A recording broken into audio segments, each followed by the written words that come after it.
I'm gonna jack you up. I'm gonna give it to you nice and rough. Come and see me, baby, real close up, cause I'ma push you down, I'ma push you down. You can see me with that oscillate. To give you shiver, baby, make you shake. Just to hear you make the sounds you make, cause I'ma push you down, I'ma push you down. Ha! I'ma push you down, ha! I'ma push you down, ha! And I can see you with my eyes closed. I can see you with my eyes closed, shut. I can see you with my eyes closed. I can see you with my eyes closed, shut.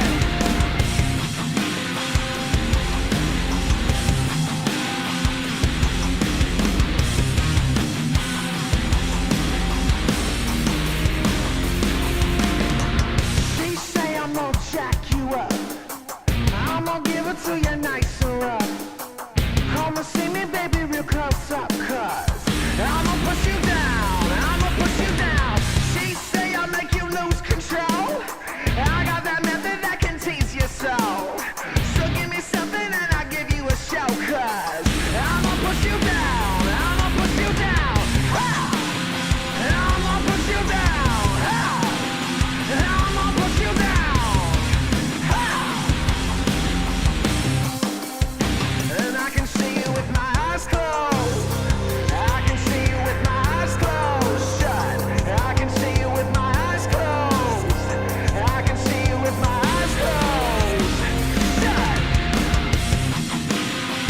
Shut. Shut. Shut.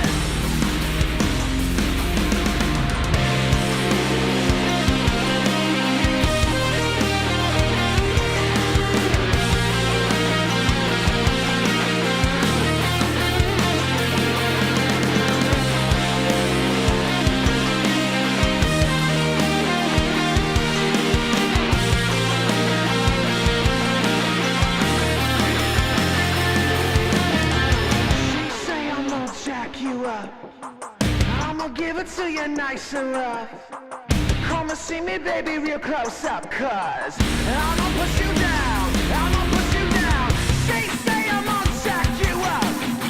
I'm gonna give it to you nice and rough. So come and see me, baby, real close up, cause I'ma push you down, I'ma push you down. Ha! I'ma push you down, ha! I'ma push you down, ha! And I can see you with my eyes closed.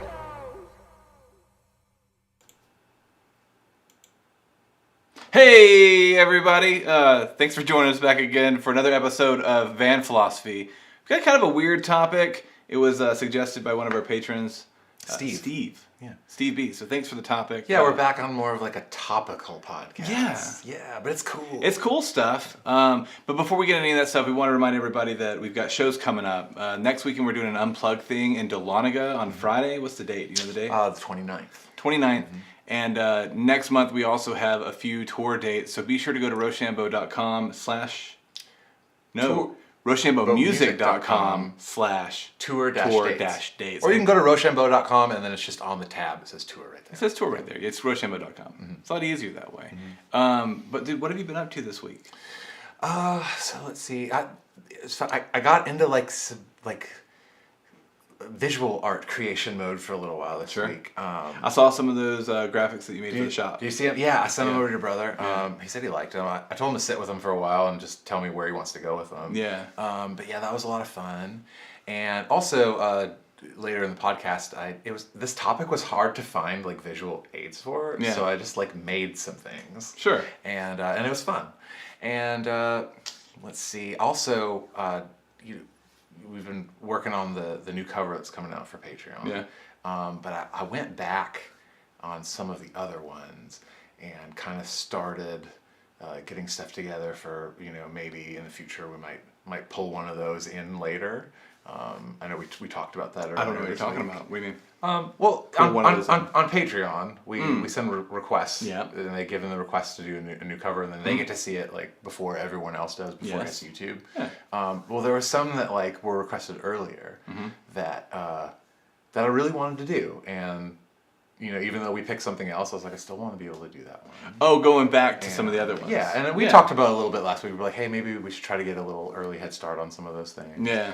So I kind of been working on that. I mean, it's not like this last week. minute, like. Yeah. Oh, it's going to the end of the month. Get it out. Exactly. Yeah. Exactly. Yeah. So that's been fun, and I won't spoil it for anyone watching, but the one that we kind of went, maybe let's try that one. I kind of fell in love with the song, and I didn't think I would. Yeah? Yeah, so...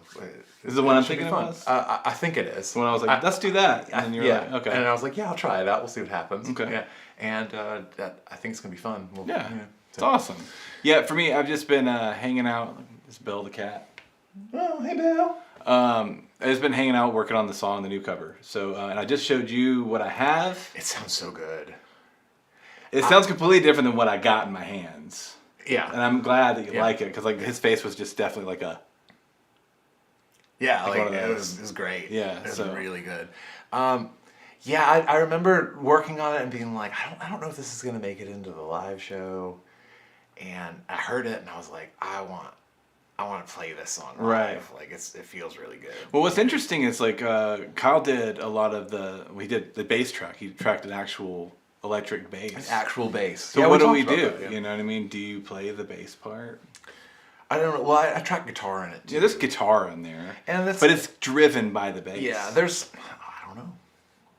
It's a bass. I borrowed song. that bass. I might have to buy a bass. Right. I might have to buy one. We'll see what happens. But I've been doing that, and the shop's new, so we've been like going like crazy with that. So I've been going days and hours and dumb math, Weeks and months.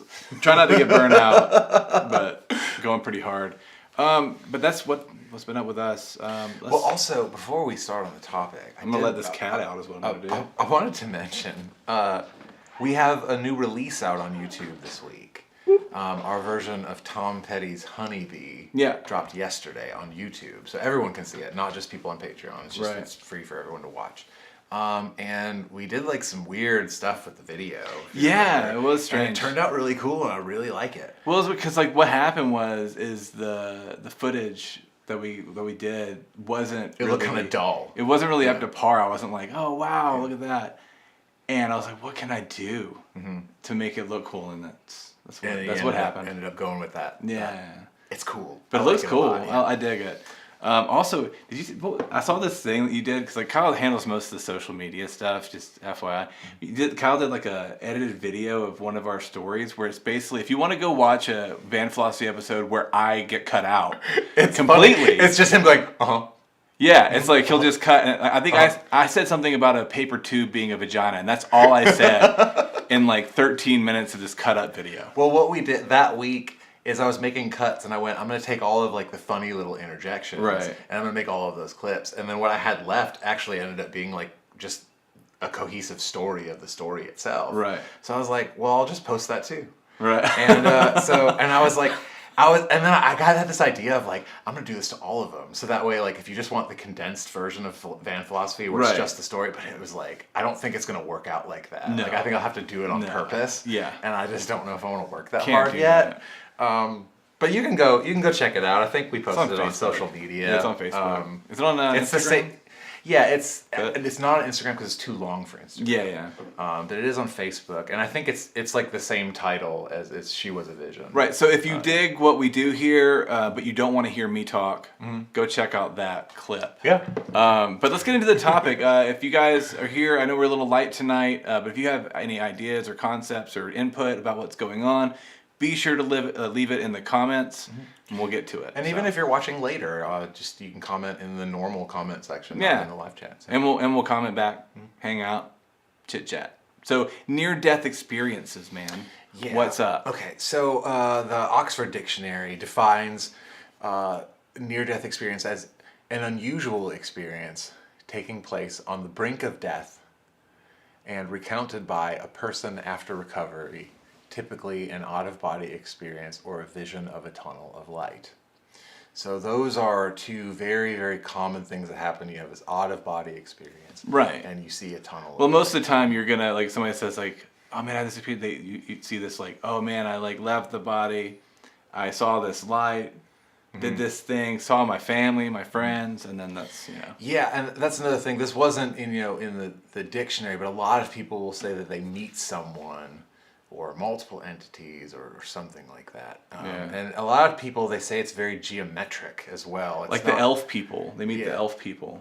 Yeah, or something. The elves. elves. We have some like some accounts like later we'll get into of people, they say what they saw, and there is an account of someone that says that they thought that they met. By the way, Aaron, you are the only one that matters. So. All right. So that's what a near-death experience is. Yes. And we'll kind of get into you know, what constitutes a near-death experience medically and what does not, because you know, medically, like a close call, like you almost get hit by a car, while you know, you could have died if that happened. Medically, there's nothing happening. Yeah. Medically, we'll get into it in a little bit, but you have to go into something called syncope, where you're actually losing consciousness due to lack of blood pressure. It's not like where you actually like pee in the sink. No, syncope. Syncope. Yeah, it's not like a sink full of pee. Yeah, syncope. Yeah, I can see where you think that. Yeah, because it sounds just like that. Sounds just like it. So anyway, but a lot of people. So there was this really great study, and I don't think it's in the description now, but maybe we'll try to get it. Yeah, we'll put it in there. There's this really, really great study conducted by Dr. Kevin Nelson that took a lot of different studies and compiled a lot of information. And we actually have an astounding amount of information on near-death experiences. I remember when we decided we were going to do this, I remember thinking that, you know, all the documentaries that you see on TV and on YouTube, a lot of people say science can't explain any of this. Right. And you know, it's like, and it's all on faith, and really there actually is a lot of information of what goes on in the brain when this happens. So there is this really cool doctor that kind of compiled it, and I think it's on like NIH.gov or something. It's a really cool study. So anyway, he kind of concluded in his study that he believes that there is enough information on near-death experience to come up with a viable theory of what happens and explain that all these people that are saying, I saw this, and I met these people, and this is what happened, and I saw this light, and everyone seems to see the same thing. He says that he believes there's enough evidence to constitute a theory of this that is viable with like, that would stand up to germ theory of disease, right, or would stand up to the theory of evolution. Like it's a very viable thing in neuroscience, and neuroscience actually backs up these near-death experiences. So it's not just like people making it up or people trying to like convert you to their religion or something. Sure. Well, we're trying to figure out what that is. Yeah. I mean, if anything, the consciousness and the spirit and all of those things, however you want to view all of that, is still like on that edge of science to where we can't pinpoint what that means or what that is. We try to, but we don't really. It's the same with all theories. It's just like we think like this is what we observe, this is what we see happening, this is what we're able to predict with you know a certain amount of. And we like to think we know, so we do it. We do it, and we have numbers and things that say, yeah, that's what it is.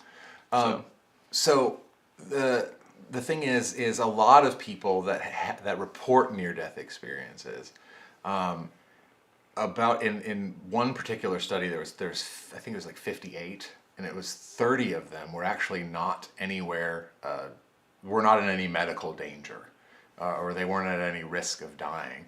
Now they might have had like a very traumatic experience or lost a lot of blood or whatever it was, but they were like stabilized when it happened. But the people, the most common thing that happens when someone actually is about to die and the doctors are not sure if you're going to come back or not, is that you see an enhanced version of light. And a lot of people that come back, I think we have a little thing. Yeah, we got a little it's like a tunnel of light, but it's different. So, or it could be like a target on one of those. Yeah, it might not be really like this, but it's like it's like light is different. I remember my grandfather had a near-death experience, and he kind of said that like light and sound and all the things that you normally experience were just better. Right. And that was all he could explain it. This could be also a picture of Spider-Man's web. Yeah, something. Yeah. So I'm not saying if you have a near-death experience, you're going to see exactly something. Yeah, like this. a Spider-Man's web or old video game Target. Like what's that? The old Star Wars on that. Stay on target. Yeah, stay on target. Yeah. What's up, Rachel? Thanks for joining us here. Hope you're doing okay. But that is actually the most common thing is an enhanced version of light. But then there's lots of other things that other people experience as well. Yeah. So where were we talking about? 30 of the people in this 58-person study, were not in any medical danger, but still experienced syncope. And yeah, I'm gonna laugh every time. Every dude. time I'm gonna laugh. They experience the syncope. But I think it's actually the number is it's like 10 to 20% of people that come close to death do report that they have a near-death experience. Yeah, a lot of That's a lot. Yeah, it is a lot. But it also is, if you think about a lot of people that come close to death that don't experience anything. Yeah. That's just like the lights turning off or something. Sure. Now, it's like whenever I got in that car accident whenever I was young, I don't remember anything except for going like, oh shit, and then blacked out. Mm-hmm. There was nothing. Yeah, and it seems like that is the majority of what people experience, but a lot of times it's hard to know because you might have had this crazy experience that rewired your brain, but you just don't remember it. Right. Well, no matter what, and I know we're getting a little off topic here, but no matter what, there is something that everybody can relate to is that when you have like a situation or a circumstance that comes into your life where your life is threatened and you feel like you're going to die or get in a bad car accident, get held at gunpoint, anything, this changes your life. Mm-hmm. And that is like something that a lot of people can understand is like somehow that reworks your brain. It's almost like even like some people, you get a slight little bit of it when you go get something like a tattoo or a piercing because you experience that sort of thing with your body. It's like bringing the physical to the emotional, this whole like merger of all that kind of stuff that makes you go like, oh, I'm better now. It's kind of bizarre. Now also, Rachel says here that sorry to interrupt you. No, go for it. But she said that her sister did. She never saw a bright light. She said it freaked her out. Or she saw a bright light and it freaked her out. Yeah. Crazy. Like I wonder what. I guess it's just like this. I just imagine like it's like on movies. You see like this. Wah! Yeah, like you see a bright light. If you look into that. But I don't know. So also 68 of they say NDE a lot, so we might say NDE. We mean near death experience. Yeah. 68% of people that have an NDE experience an OBE or an out of body experience, and that is also like a really really common thing that happens. People will say, and they'll be able to say like, I saw myself.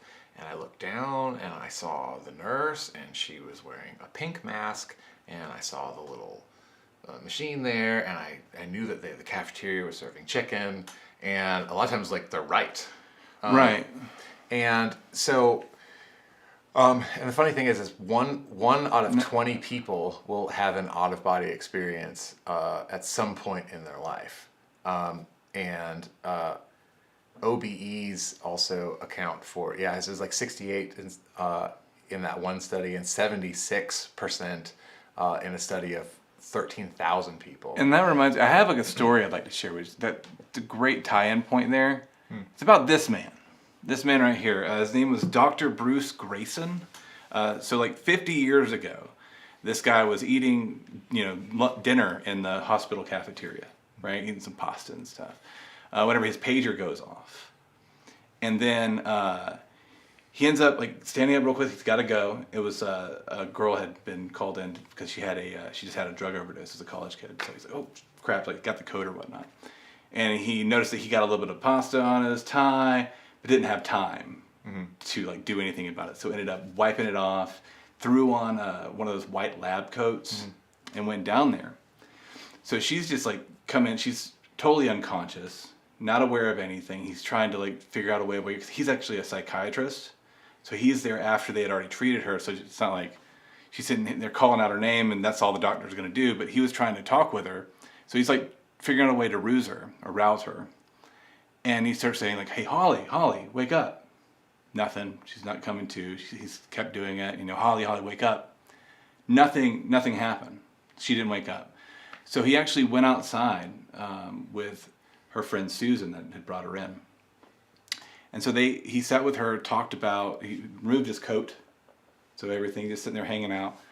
Because he's not in the office. I guess that's what doctors do. They like take off their coats when they're not in the actual exam room. Anyway. So he's sitting there talking with Susan, trying to figure out like what exactly happened. Like why are they there? What drugs happened? Let me know what's going on. So he's trying to get all the information. And Holly had never woken up, so he ends up leaving for the day from work. He comes back in the next morning, and he goes in, and Holly is awake. Not fully awake. She's kind of groggy, and she is like her eyes are closed. She's kind of out of it a little bit. But he's like, "Hey, Holly, my name is Bruce Grayson. Nice to meet you." She's like, "Oh, I've met you. I know you." Right? And he's like, "What do you mean?" And she was like, "Well, I saw you yesterday when you were here." He's like, I didn't realize that you could see me." Right? She was totally unconscious. Like she was unconscious. And she's like, no, not in here. I saw you out there speaking with my friend. You had a striped tie on with a red stain on it. And he's like weirded out because how in the world did she see that tie? Even when he was in the room, if she happened to be some kind of like awake or something, like he had that lab coat on, it was covering everything. She could see the top of the tie probably, right? But she couldn't know that there was a red stain on it. He didn't remove his lab coat until he went out there and talked to Susan. So he's trying to figure out like, what in the world, how is this? But then he's like, no, what do you mean? And she recalled the entire conversation that he and Susan had outside, like verbatim. And then throughout that inspired him. It's like, how is that supposed to happen? Like, how's that going to happen? So through that, it inspired him. He's written a few books. He's actually become an author about near-death experiences. And think about it. So she somehow, again, with all this, we don't know the out-of-body experience, that she had a drug overdose, was in this room, somehow was in this room, saw what he was wearing, heard the entire conversation, and was able to relay that back to him the next day. Yeah, that's insane. It's bizarre. Yeah. So some of that stuff, I mean, like obviously there's a lot that we can't explain, but a lot of it can be explained with there's a part, they call it sensory deception. This is what they call in OBE, like medically. Yeah.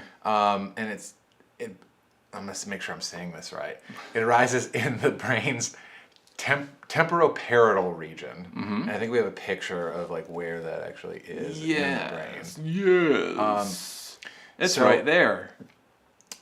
So basically, your brain is always trying to make sense of information based on your senses. So when those senses are obscured or cut out or changed for whatever reason, your brain just doesn't go, well, I'm just not getting that information. It still tries to make sense of its sensory information. And if something is causing that to be skewed or manipulated, your brain will just paint a new picture and go, oh, well, no, it has to be like this. Because you're seeing information with your eyes, but there's a lot of argument saying that like reality doesn't actually look the way that your brain is putting it together based on the information that your eyes are getting. That's just what your brain puts together. So when things change, things change.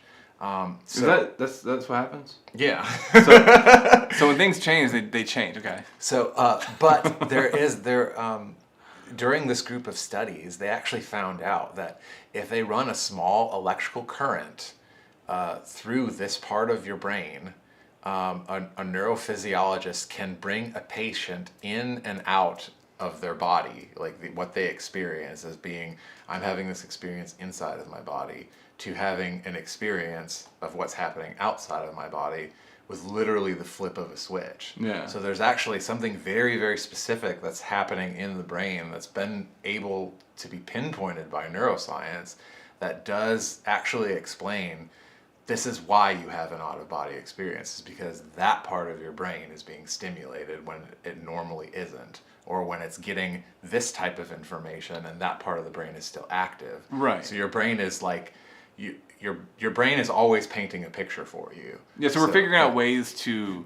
make certain things happen like that. Yeah. We still don't know why or what. And right? also, they said it's like you have a threshold of consciousness with syncope. It's because when your blood pressure drops at a certain threshold, and it doesn't mean that like when you go into that state that you're always going to be below that threshold. You might ride that threshold and come in and out. So your eyes might perceive a little bit of something. Right. And I know they say your hearing is the last thing to go. And you're still probably able to smell things and feel things. Oh, sure, yeah. Like, we're still you're going on somehow. So your brain does realize that you are in that hospital and that doctor did come in to see you and you heard them off in the distance having this conversation. Right. But you experienced it in a totally different way. Yeah. That's what Aaron's saying here is like, I don't know if I buy that story. You know, I don't know either. But it did inspire this guy to do a lot of studies. He like turned it up like he has a lot of information that like is available now that we know more about near-death experiences.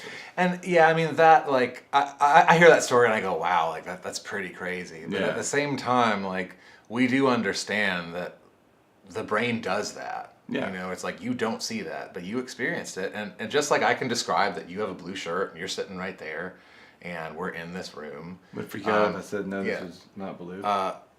Right, exactly. Yeah. And it might not be blue. I'm just perceiving it as blue.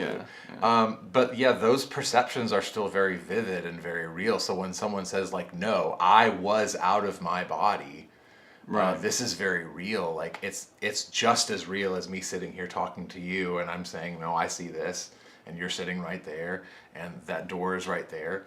And well, yeah, because that gets deep into a totally different conversation where we're talking about your perspective of reality and what that is, because like having this like shift of thought of like where you're like I'm not here, I'm over here, and you perceive yourself as this over here. Are we? So I guess we're capable somehow. We don't understand how or why. Yeah. But we're capable of seeing ourselves not from here but from there. Yeah. Somehow, I don't know. And I mean, it might be because of past experiences. Like you've seen yourself in a mirror. You know what I mean? So you know what you look like.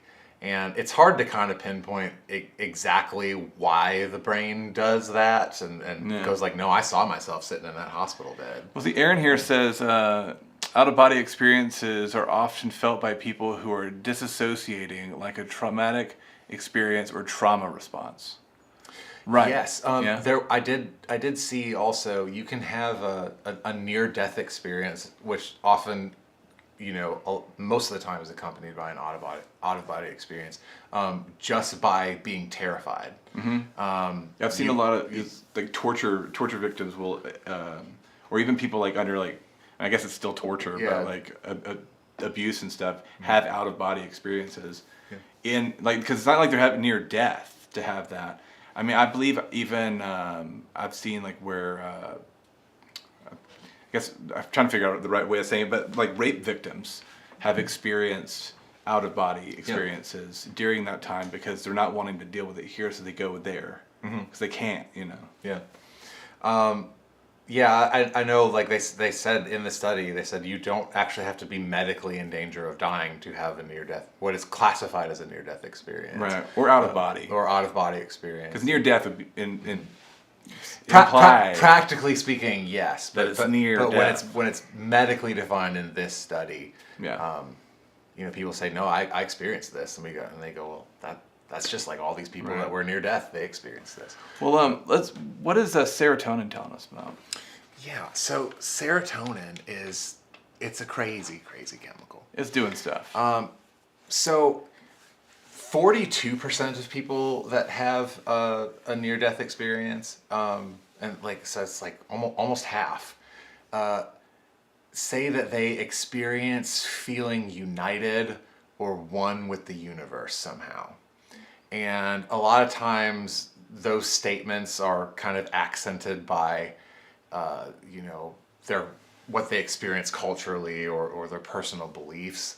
But what is common with someone who believes this or someone who's from this culture, they express like, I had this feeling of that I was very connected with all of existence. Right. And it's a strange thing for 42% of people that are having this experience to say, and for it to not just be like a coincidence, or to say, well, of course the Christians that have a near-death experience will say the same thing, or the atheists will say the same thing.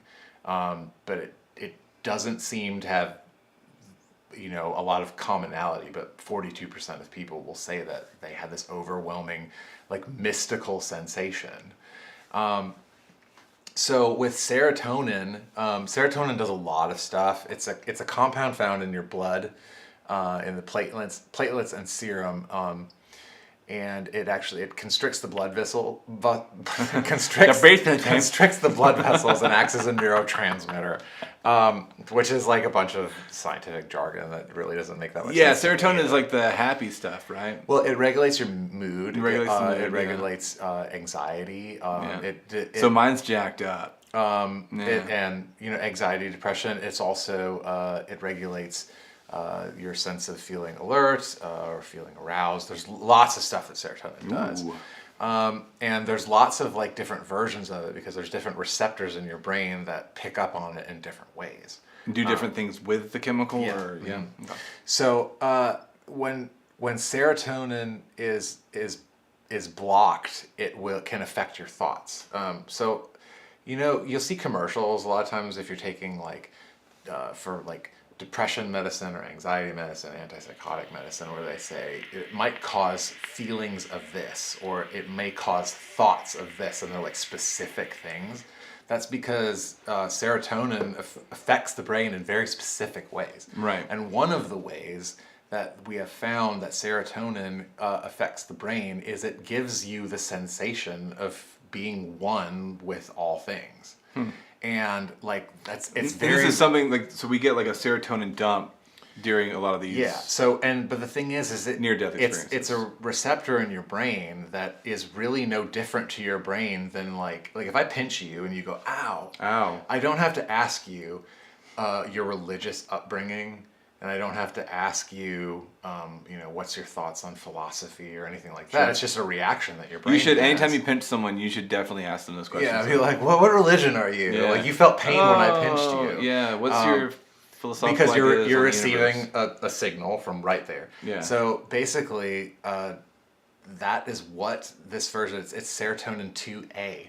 Mm-hmm. And just to be clear, the reason we're keep on going on about serotonin is because like during the near-death experience, that this can be a possible. This is something that happens. This is a prevalent chemical that your brain experiences. And then you end up getting a dump of this, so your body can protect yourself. So also, if you watch interviews, or if you just do it yourself, if you've experimented with psilocybin or LSD,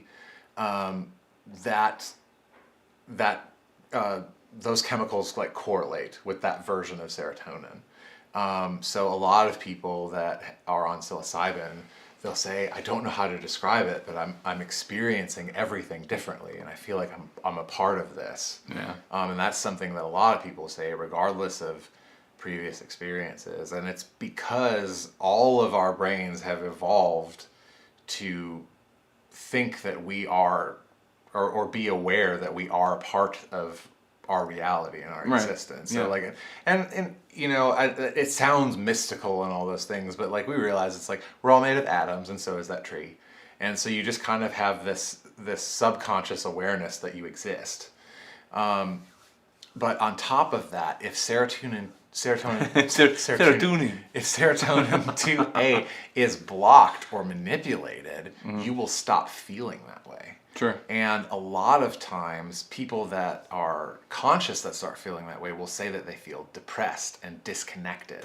A lot of times when someone says that they're depressed, they feel like that they don't have a purpose in life, and they feel like they can't relate to other people. Whenever someone is going through these near-death experiences, how does it relate? What ends up happening? They get obviously a dump of serotonin so that their body can handle the traumatic event that's going on.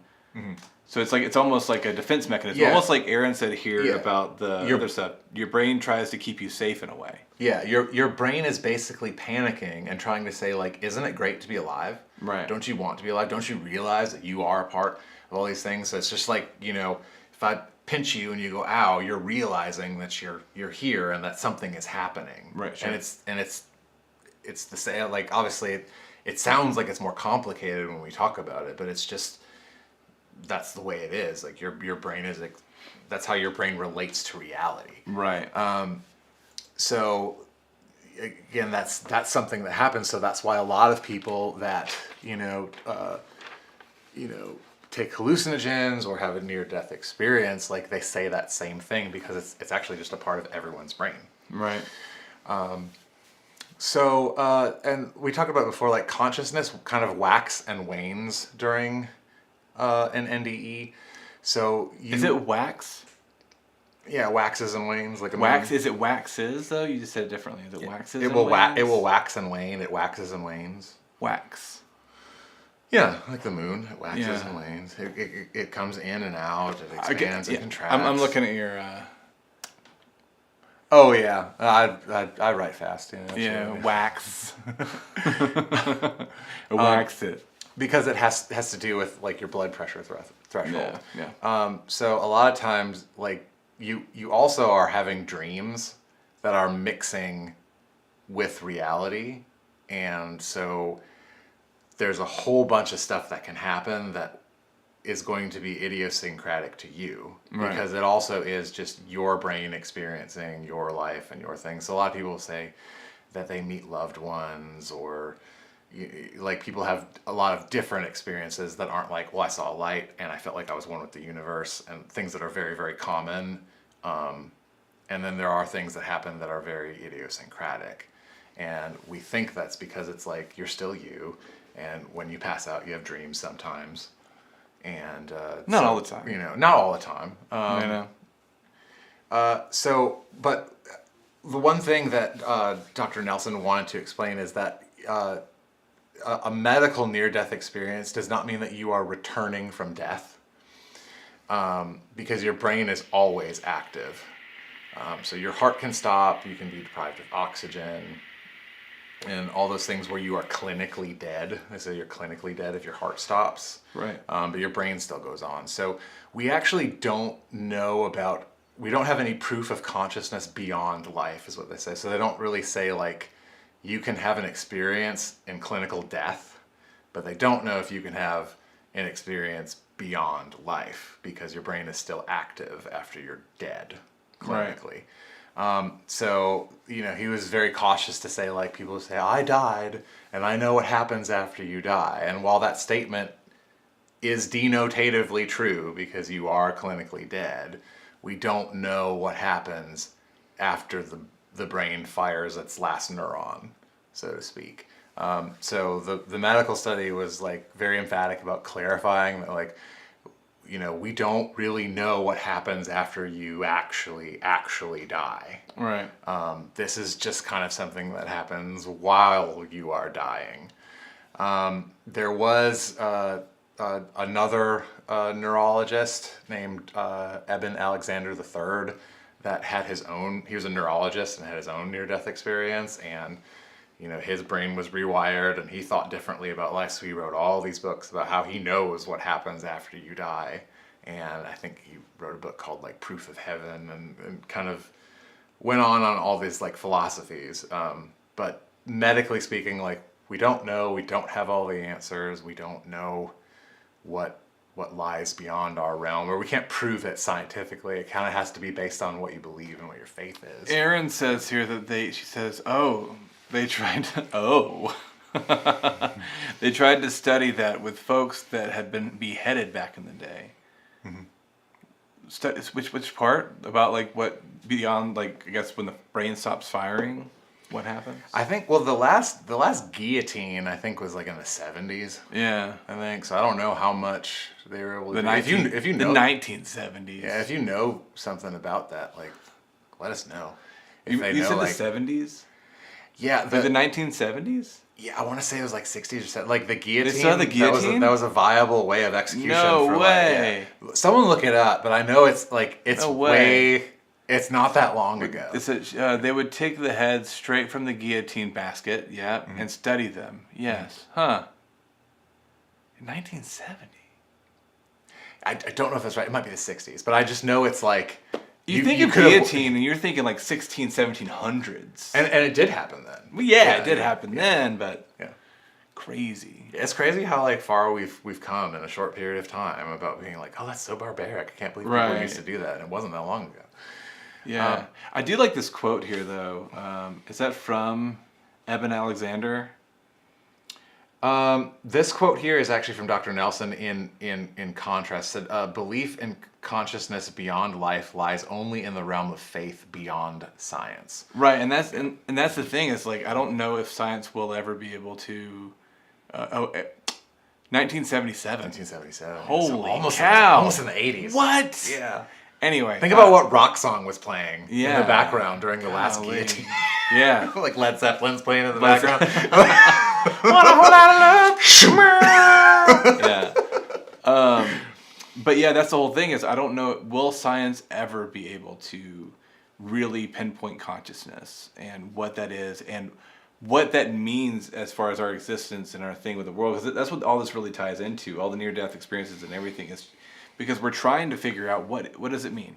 A lot of people, it proves to them, these near-death experiences to them, it proves to them like a sense of like immortality, that their consciousness does go on. Yeah, and that your consciousness does not stem from your brain, it stems from something else. Right, that it's some other kind of thing. This is only a vessel, somehow like beyond the other dimension, we're linked into here. Yeah, and according to modern neuroscience, it's the basis of modern neuroscience is that all human perception comes from the brain. It doesn't come from anywhere else. Like if you don't have a brain, you don't have perception. Right. And that's like because that's all we know about consciousness right now is looking at the brain. But yeah, that doesn't mean that there isn't something else. It just means that we don't really have a way of knowing that right now. He went on to say that not every scientific fact has been discovered about black holes, but that doesn't prove that black holes are supernatural. Right. It just proves that we don't know everything about them. I still love that like we predicted black holes before we even knew them existed. It's like almost like I wonder if we did LOA that shit into existence. Maybe. You know what I mean?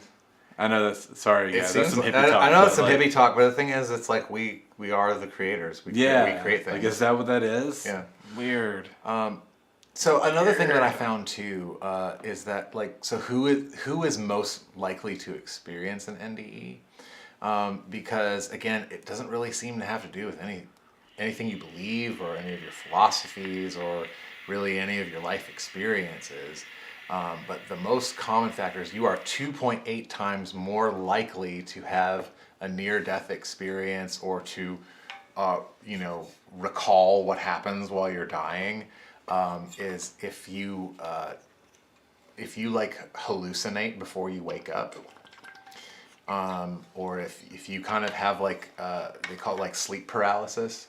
Right. Is one, or cataplexy, night terrors, narcolepsy, stuff like that. Yeah. You're like way more likely to if you're at that point. Or your brain fires. Yeah, or just in similar ways or something. Yeah. Which like to me, like I don't know if I go, oh, this is cool, or if it's terrifying, because I actually like about twice a week when I wake up, I'll think I'm awake. And I see the alarm clock, and I can tell you what time it is, but I can't move. Right. And every once in a while, I will see, like, a character from my dream in my room. It's usually me in a leotard. Yeah. Sometimes it's something like that, but sometimes it's terrifying. Like, if you're having a nightmare, like someone's chasing you, and then you wake, and then, like, you wake up, and you think you're awake, and I see the alarm clock, and then that dude in the hooded figure is, like, there in the corner staring at me. Right. And I'll, like, freak out. Sure. And then I'll try to get up, and I'll try to turn, I can't move, and then I finally wake up, and then I see everything like I just saw a second ago. except without the hallucination. Shameless self-plugging. If you want to see some of our interpretations of lucid dreaming and that kind of stuff, go watch our video for Eyes Closed Shut on YouTube right here. So another thing too is that people that that are able to lucid dream on their own or are able to practice lucid dreaming. I know there's people that say like you actually can. You can practice it, dude. Okay, real quick, pause. This has nothing to do with near-death experiences. This has to do with lucid dreaming. I know, but they almost identical. They have some things going on. Yeah. My brother and I, when we were little kids, we used to plan out that we were going to go to this dream world together, and we would drink Coca-Cola before bed. You drink the Coca-Cola and talk about where you were going to go. And I'd be damned if we wouldn't go to the same place, and then the next morning we would talk about it. Like we would literally be able to go to the Toys R Us we wanted to go to, find that toy, and like we could tell you, like I would tell him, like, oh, and I saw this, and they said that, you know, like we would like complete each other's. I don't know what that means, but again, how we don't understand consciousness. Yeah, we don't understand what we are, you know, and these little water flesh bags. So that do is this. So it is one of those things. If this kind of, because everyone I know, like, because like death is scary. We don't like talking about it. We're like, oh, I wonder, like, I don't want to die alone, and I don't want to feel alone, and like all this stuff that happens. They're all gonna but they do say like you are more likely to have an amazing experience when you die if you practice lucid dreaming, or if you know, like I said, unfortunately, if you have like sleep paralysis or narcolepsy or something like that, that's kind of debilitating in your life or causes problems. It does make you more likely to have a near-death or to have an experience when you're on the brink of death. So maybe that's like the universe's way of like softening your life. It's like, I know you had to deal with this problem every time you wake up, but now you're going to see something beautiful. So I guess we have a few things here to run through. What are those? Those are. Oh, and like I said, my last point on it, we talked about it before, but a near-death experience, it does seem to change the way that you think after you have one. Yes. It does seem to just like, and now this person is different. There's lots of accounts of people. A lot of them are positive. Some of them, unfortunately, are negative. Some people say like, I can't seem to like relate to other people. Well, it's like Katy Perry's boyfriend. Go look that one up. Yeah, there's some negative things that can happen too. Yeah, that guy. Yeah, I don't know. You know that story? I didn't know that story. Oh man, go look at that one. He had like a near-death thing on a motorcycle and turned into like don't get me wrong. I'm sorry, Katy Perry's boyfriend, if you're watching. And this was an ex-boyfriend anyway. But I think he kind of like lost his mind. I think he went like schizophrenic or something. Something happened to him. Like something happened. Some terrible He trauma. totally thought this was reality now, and like did all kinds of crazy things. It's like that movie Inception. Yeah. About they delved way deep into their minds and then couldn't distinguish what real reality was. And yeah, it definitely has a change.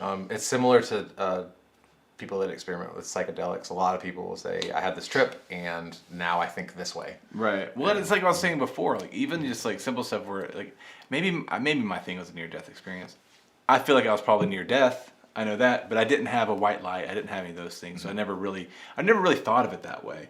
But I did think differently. Like I was rewired after that happened. Yeah. And again, a lot of it is the only data that we have on this stuff is the people that are in that place and remember it. Right. Because a lot of people don't, but it doesn't mean that they weren't near death and those chemicals, you know, were firing in their brain because that's what happens. Right. Okay, so let's go through these things. These little guys. What are these? So we found like some just short little accounts of things that people say. This was, you know, there was a whole thread that said, you know, I had a similar experience, not by flying, but a pretty bad accident where I walked away relatively unhurt, but calm and not fearing death. But I have developed a fear of losing others over the years. I tend to worry about those I care about to the point where I have trouble sleeping at times. So, you know, again, like a lot of people, there's no medical reason for them to, you know, have this change in their life, but being near death and even not passing out, again, like this person's account, you know, they didn't even lose consciousness, but they definitely feel like changed by being facing their own mortality, you know, right. even when they were still conscious. Let me have another one. So this one says, I drowned and was revived. No NDE or anything like that. The only thing I did experience, a sort of acceptance of my fate. I had been thrashing around trying to save myself, and all of a sudden everything got still and absolutely peaceful. I could see the sun shining through the top of the water about 10 feet up, and it was the most serene feeling I've ever experienced. But yeah, no NDE. There's no afterlife. All NDEs, in my opinion, are your brain going overload and releasing chemicals to help you through the dying process. You know, that's a lot. It has to do with a lot of things. I went and asked a lot of people when we knew we were going to do this one, and what most people said and what they think it is our brain dumping DMT. It's going. Yeah, oxytocin, DMT, serotonin, everything you got. Just to make it okay. It's again, I'm trying to relate to my thing, but I'm trying to relate to it because I had an experience kind of like that. When I didn't feel anything.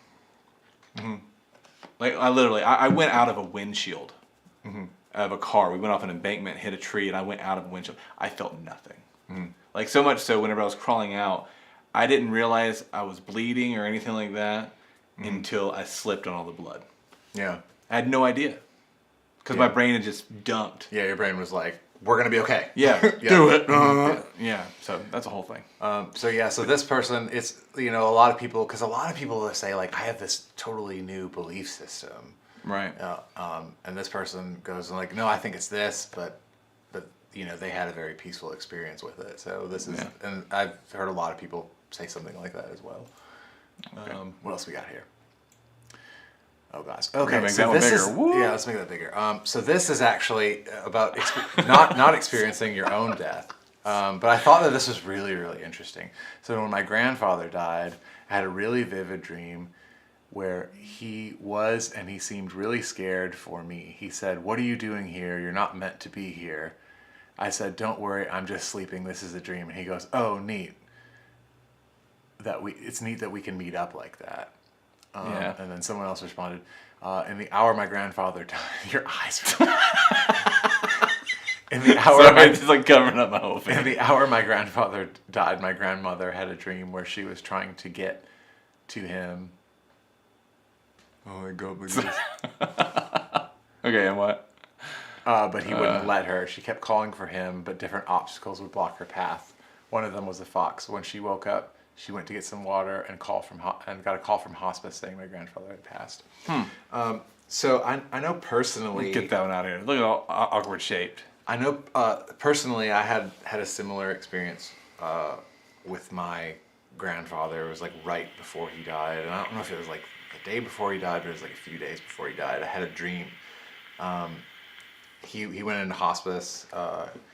He was blind. When he went into hospice, the doctors didn't say, like, there isn't really anything medically wrong with him, but he seems like he's near death. Like he's just going to go. Old and ready to go. Yeah. And so I remember I had a lot of conversations with him because they thought he was only going to live about 2 or 3 months. He ended up living about a year and a half. So I got to spend some time with him, which was great. But I remember having a very, very vivid dream of him walking and saying, like, okay, this is where I am right now, and you're not really supposed to be here, but it's cool. I'm glad you're here. Let's sit down and talk. And I don't remember what we talked about. Yeah. But I remember it being very, very real, and then waking up and realizing, oh, it's not like that. And then he was gone a few days later. And then I've had a similar experience. I know with my father-in-law when he passed away. I remember shortly after, I met him in this dream, and we had this really long heart-to-heart, and I don't remember any of the conversation. I just remember it was a really long heart-to-heart, and he was like, "Hey, it's okay. I'm still here. I'm still inside you somehow." Yeah. And you know, while I was not near death, I was just kind of in proximity to death. It did kind of rewire my brain a little bit. Sure. And it seemed like it was something that came from outside of me. And that's the whole thing too. It's like it's strange because like I have a similar story with my mother's dad, which I wasn't really close with or anything. But before he passed, like the night before, I had a dream about him in this tunnel, in this black tunnel. And it was like, if you could imagine like somebody shooting, or more imagine like little tiny rocks are going through it. So it's like all of a sudden there's like a little light coming through this dark tunnel. It's like little pea hole, little pea-sized holes. Not to be confused with a syncope. A syncope. It's not a syncope. It's more like pea holes in the tunnel. So it's like a tunnel of pea. And so it kept going, and then all of a sudden it was like, and then that was the end of the dream. But he was in there, like kind of like no, you know. And the next day, I found out that he died. Like I woke up, I told my mother this dream. Yeah. And then she told me that he had passed away. Wow. Yeah. Yeah, it's crazy. It's weird. Like, how do we? What is consciousness, man? It's also weird that that this is not uncommon. No. You know, you could say like, oh, well, that's a very interesting coincidence. No, but there's like it's not special. Lots of people saying like, no, I was away, but I saw him die. You know, or something, or I met him after he's died, and it felt really real. And right. It was almost indistinguishable at the time from reality. Yeah. So yeah, the brain does crazy stuff. Crazy. Here's another one. Okay, so this person says, religion not so much, and the afterlife not at all. What they did was affect my views on living. Beforehand, I was driven to succeed in every aspect of my life, terrified of failure, or rather criticism of not overachieving. Afterward, I realized that simply doing was enough. I went on adventures, tried different careers, and romanticized everything I could. Sunsets, happy dogs, good wine, beautiful women, big fish, great trucks. I got married, had kids, and wondered at their wanderings. Lots of grandkids now, and looking forward to watching them have their own adventures. So, so what's not included here is this person, you described that they had a near-death experience. Yeah. And then the aftermath was that they were rewired and you know, now live this whole life that they felt was more positive because of that experience. Yeah. Okay, and we've got a couple more here.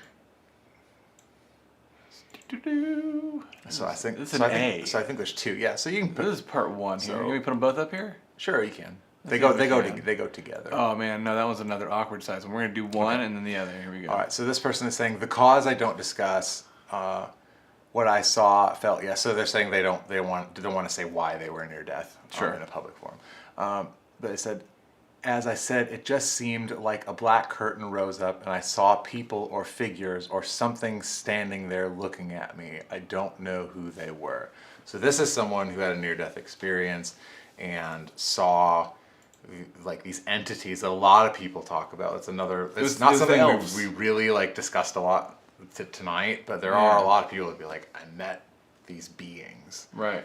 Which coincides with like what we're talking about. People that do DMT. I've never done it, but they talk about it and they see the same things, like the elf people or whatever. Yeah, that's a common thing. Call them. People using DMT. They say like they meet somebody. Yeah.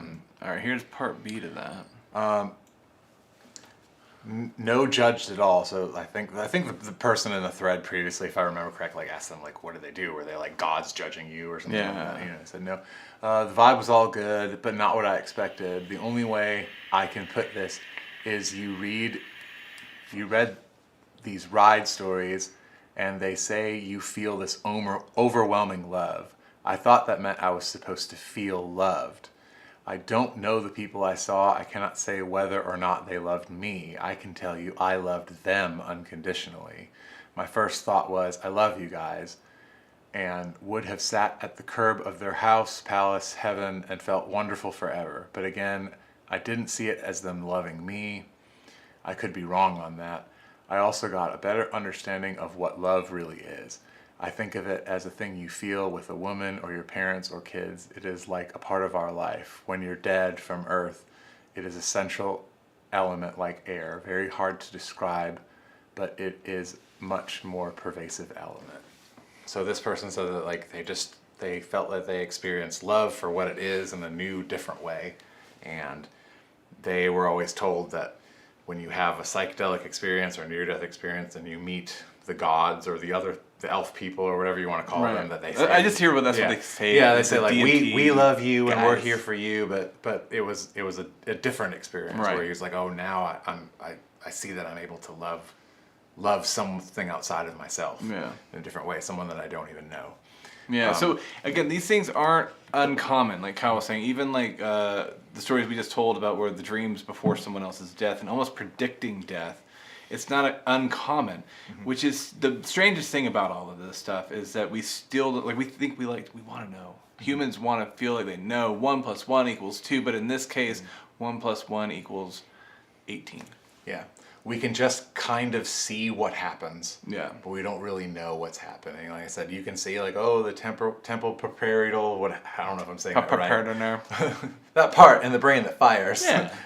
Or, you know, you're getting this level of serotonin, or this variant of serotonin. Tempora parietal. Yeah. Anyway. Wait, I can look that cute. Part of your if brain. I look cute and say it, what is it? Tempora parietal? And you know, like, see, like, I said it right. It's like, you know, we can observe it happening and say, well, this is what happens when you die. But we're just seeing someone die. Is essentially, like, we don't really know. Don't know. But that's also what kind of makes it beautiful. It is, right? Yeah. If we knew all that, if we knew how, if it was like this wonderful, beautiful thing, that's something that we probably wouldn't be able to even have. We wouldn't want to like have this experience. There's somehow this is important. Somehow this is a needed experience for our consciousness or spirit or soul, however you want to put it. You know, it's a whole thing. But if you guys have had any near-death experiences, be sure to leave them in the comments and let us know. If you guys have any kind of input on what we're talking about, let us know. But before we get to our wrap-up, we would like to remind everybody that Kyle made a new thing. I did. But we've got t-shirts and soon tank tops and all kinds of cool goodies over there at storefrontier.com/Roshambeaux. We've got sizes and sizes and sizes. So go check them out, man. Get your summer swag on and hook us up, man. You know, throw us some change, man. And at the same time, look cool. Yeah. Look cool. So what do you think, man? What's your final thoughts on this, like, near-death experience? Hubbub and creme and shimmy sham. My final thoughts on this is I would always get kind of upset with people when they would kind of describe their beliefs and I would describe mine, and then their reaction would be, "You think we're just a bunch of chemicals?" Sure. You know, and I would be like, I do think we are just a bunch of chemicals, but I take out the just. You're like, I think we're a bunch of chemicals. And to me, chemistry is amazing and it's magic. And to me, it's just as awe-inspiring as someone that goes like, one day I'm going to meet this entity that lives in the sky. You know, I go, one day I'm going to experience those chemicals that I don't experience every day. And to me, it's just as awe-inspiring and exciting and gives me my own sense of peace about it. And I think it's really cool that I thought it was so cool that there actually is a bunch of people that care about this stuff and want to look into it and want to actually know and they don't put their own preconceived notions about it. They just want to. And I thought that was cool and comforting, and it kind of gives me all of those experiences that a lot of people will go like, well, I don't think that. I think there's way more to life than just this. And I'll be like, just this? Like, have you seen this? Have you seen life? It's awesome. It's crazy that we're here. We won the lottery. Right. You know? So I think that's my final thoughts on it, is it's like, to me, the basic science that we know, like, blows me away. Yeah. And it's awesome. Yeah. Yeah, I personally think that, like, we can find humility and be humbled by, like, not knowing and being okay that we don't know. Yeah. The facts that, like, a lot of these, like, sciences and things like that can't pinpoint the actual origin of consciousness, what that is, what that means. And I don't even know if we ever will. I hope that we will. I hope that one day we'll be able to explore different dimensions and what that may mean and like how it interacts with our bodies. Are we being puppeteered on this thing? You know, yeah, like what's actually going on? We don't know. Yeah. It'd be cool to understand, but I think that we don't. I think that we don't get it. But I am grateful for these experiences. I think that the fact that it can change your perception, like taking a person that's totally just miserable to having like all of a sudden their life goes, oh wait, I should be grateful for this, because like you were saying, what we have here, what this life is so amazing. No matter, and I know there's some people in certain situations and circumstances that they can't help, but the world is a beautiful place if we look and see it.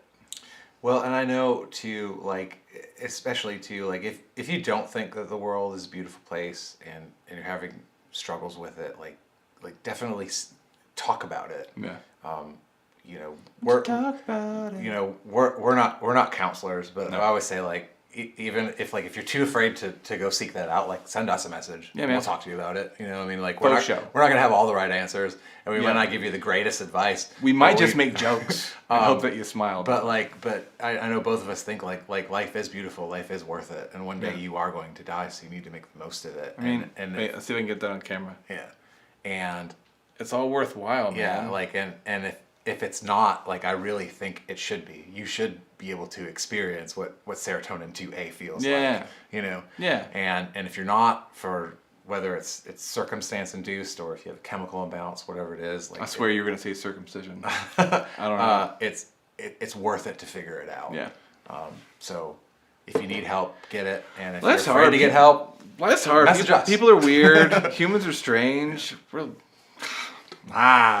Okay, anyway, before we go out, man, we want to remind everybody to go over there on patreon.com/Roshambeaux and check out what we're offering, man. We just finished up the song that we were talking about before. We will be shooting this Sunday and hopefully uploading the video sometime next week. Mm-hmm. That's the plan. Now, if that plan might get pushed on, it it does. does. Modifies, we'll let you know. But I'm thinking that it will be fine. I'm thinking that we will have it up because we don't have a whole team. We can't come up with the definite numbers. But even for just as little as $1, it goes a long way, y'all. You guys are the reason why we're able to continue making content like this. And if you like this kind of stuff, go over there and check it out. There's something in there for everybody. Mm-hmm. Right? Yeah. Right? Right. Let's give them a dance. Give me some Patreon. money. Give me some money. Okay, cool. But that's going to wrap it up for us, man. We love you guys so much. Thank you for being here with us. I know we were a little bit short tonight on folks in here. But if you're watching this after we are live and you've made it this far, Thanks for stopping by. Thanks for stopping by. And be sure to click that subscribe button and the little bell notification so you know when we're going live. When we upload new music videos. Upload new music videos all that stuff. or cover videos. Kyle likes to just call them videos or new songs, but we're doing like cover songs for Patreon. But just share it around, man. We appreciate you being here, and we love you no matter what. Even if you just watch it and you don't say anything, you don't do nothing. We still love you. We love you. Thanks for being here. So until next Thursday, which we will be back With something. with something. Let us know what you want Let us to know talk what you want about. to talk about. This was a stimulating conversation, I feel Stimulating. Like. It's definitely would have Tantalizing. Would have keeping me awake in the van. Keppin'. And that's kind of what Can we this say is all about. keppin'? It could have kept me awake. It was keeping me awake. It's keeping me awake in the year. What was the Syncope. syncope? Yeah. Not the same. Anyway, we love you guys. Take care. See you next week.